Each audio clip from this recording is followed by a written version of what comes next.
History के pages पर दो नाम ऐसे लिखे गए हैं। एक का नाम सुनते ही नफरत पैदा होती है और दूसरे को अक्सर ग्रेट लीडर या मिलिट्री जीनियस कहा जाता है। लेकिन सवाल ये है, जब एडोल्फ हिटलर और जेंगिस खान दोनों ने लाखों लोगों को मरवाया, शहरों को तबाह किया, तो फिर एक विलन और दूसरा जीनियस क्यों? आज हम हिस्ट्री का वो सच खोलने वाले हैं जो बुक्स अक्सर सीधा सीधा नहीं बताते। हिटलर 20वीं सेंचुरी का वो नाम है जो सिर्फ जर्मनी नहीं, पूरी दुनिया के लिए खौफ बन गया। उसने जर्मनी को पावरफुल बनाने का नारा लगाया, लेकिन इस पावर की कीमत बहुत ज्यादा थी। नाज़ी आइडियोलॉजी के मुताबिक सिर्फ एक खास रेस को सुपीरियर माना गया। इस सोच ने ज्यूज, डिसेबल्ड लोगों और बहुत से बेगुनाह सिविलियंस को मौत के कैंप्स तक पहुंचा दिया। सेकेंड वर्ल्ड वॉर के दौरान यूरोप के शहर शहर खून बहा। हिटलर के फैसले सिर्फ फौज तक महदूद नहीं रहे, बल्कि आम इंसान को सीधा टारगेट बनाया गया। इसलिए हिस्ट्री ने हिटलर को सिर्फ एक डिक्टेटर नहीं, बल्कि इंसानियत का दुश्मन के तौर पर याद रखा। अब बात करते हैं जेंगिस खान की।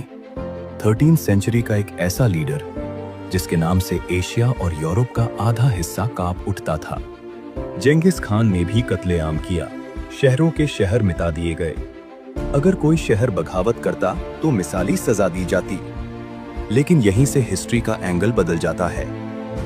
जेंगिस खान ने सिर्फ जंग नहीं की, बल्कि एक सिस्टम भी बनाया। मेरिट पर लोगों को ऊपर लाया, मजहबी आजादी दी, ट्रेड रूट्स को सेफ बनाया, कानून और डिसिप्लिन एस्टैब्लिश किया। इस वजह से हिस्ट्री के बहुत से हिस्टोरियंस उसे सिर्फ बुचर नहीं, बल्कि स्टेट बिल्डर भी कहते हैं। अब असल सवाल, दोनों ने खून बहाया, फिर जजमेंट अलग क्यों?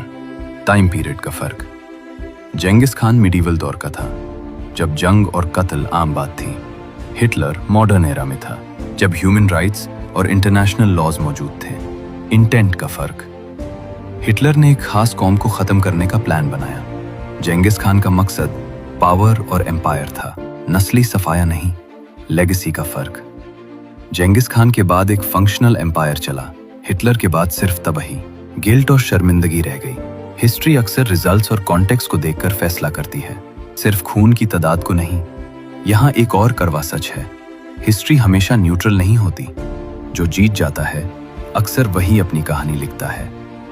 यूरोप ने हिटलर का नतीजा खुद भुगता, इसलिए उसकी इमेज विलन बन गई। जबकि जेंगिस खान के किस्से ज्यादातर उन लोगों ने लिखे जो उसके एम्पायर का हिस्सा बने। इसलिए हिस्ट्री सिर्फ सच नहीं, नजरिया भी होती है।